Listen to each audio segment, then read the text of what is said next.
Welcome to Home Library Book Review Children Series, where we select a book right from the shelf and explain its content through easy to understand text, graphics, example, and animation, along with discussion with family members.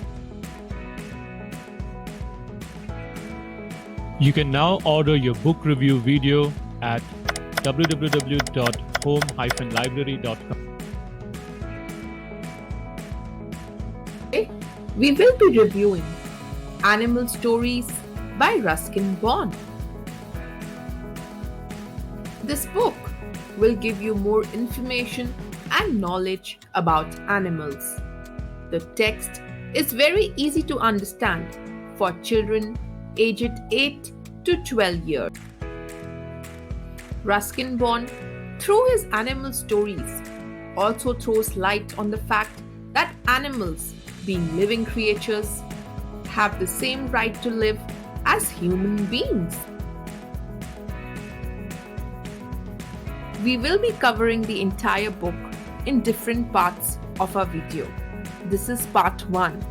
If you like the video, don't forget to hit the like button, and if you're new to my channel, please subscribe with the bell notification so that you're the first one to receive our videos. Now let's begin with the book. The first story we will be covering is The Chameleon with an Attitude. This is the story of Henry, a pet chameleon.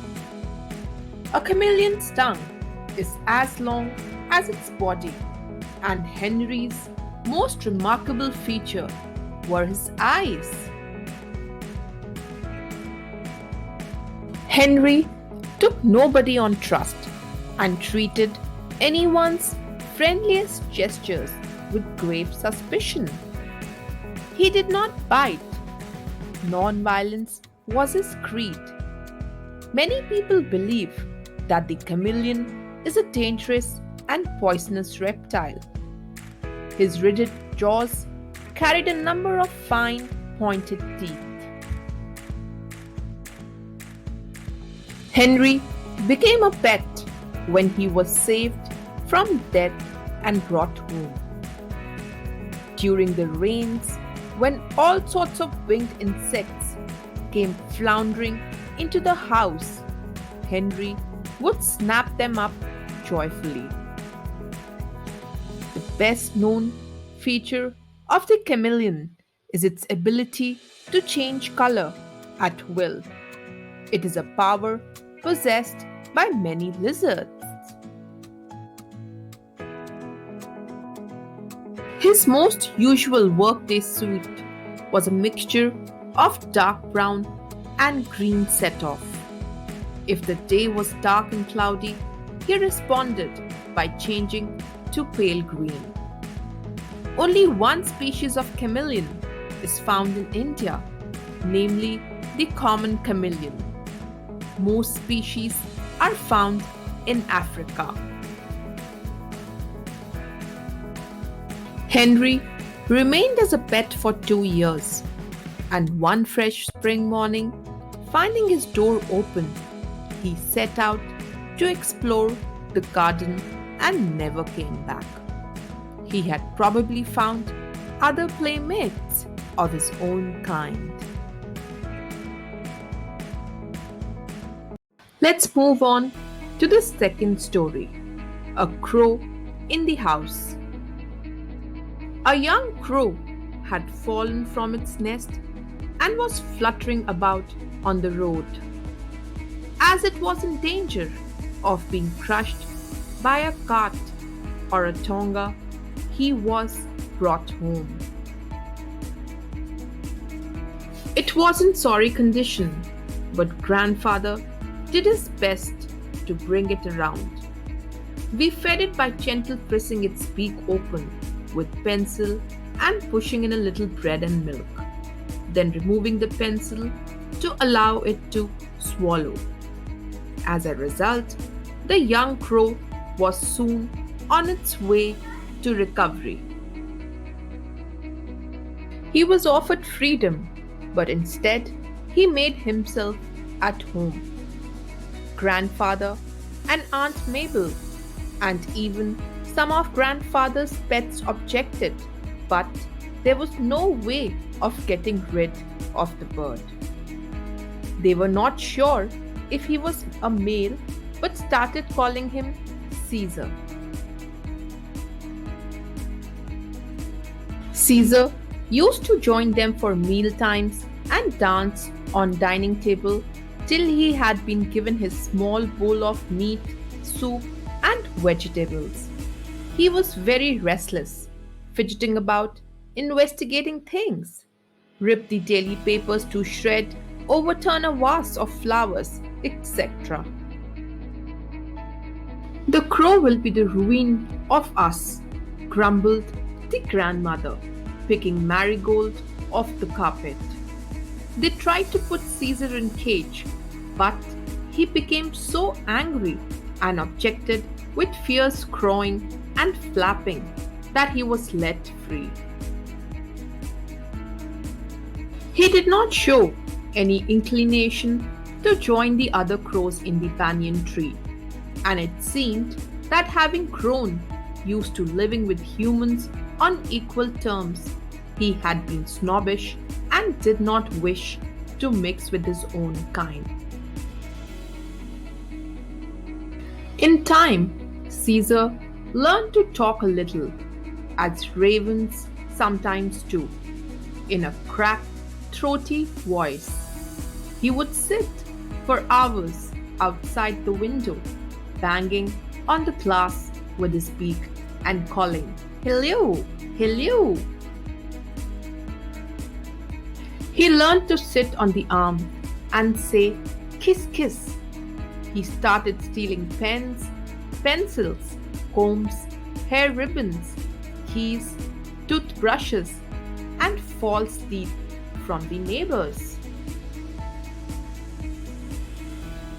It was Caesar's gardening activities which finally led to disaster. He was helping himself to a neighbor's beans when a stick was flung at him, breaking his leg. At home, his leg was bandaged, but it would not mend.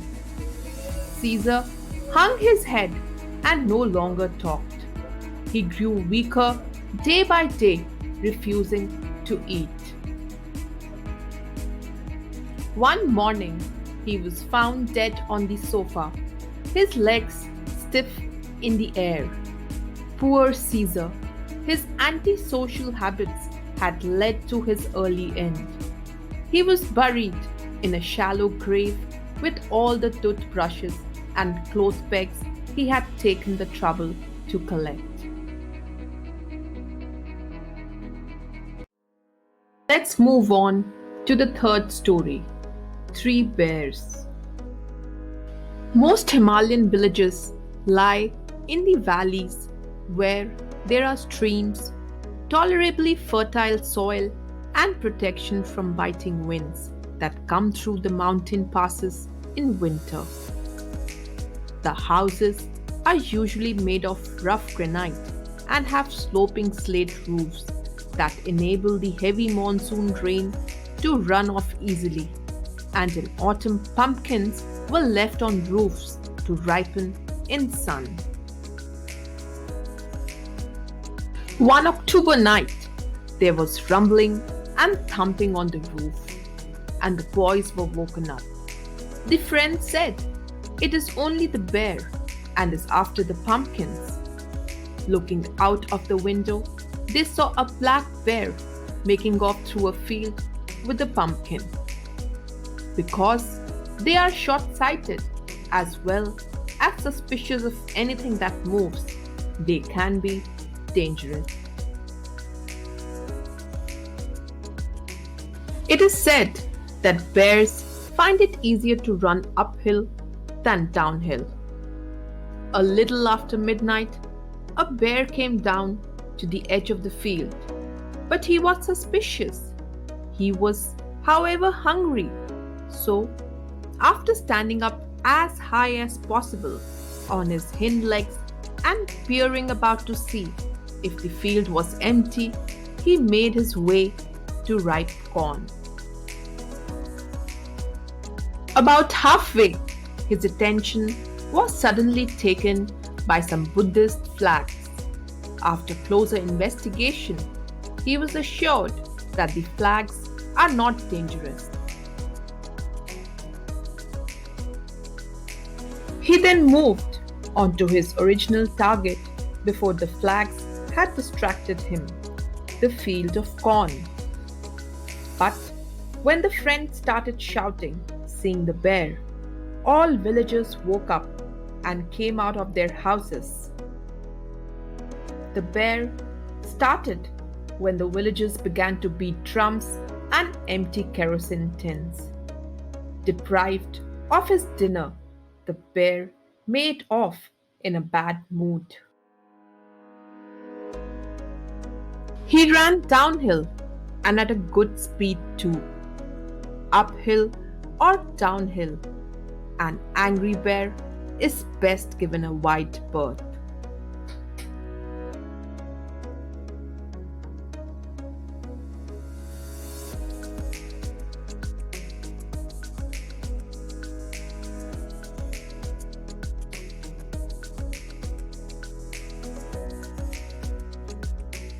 Thank you for watching our video. Please like and subscribe. Also press on the bell notification button for more videos like these. Until next time, take care and bye.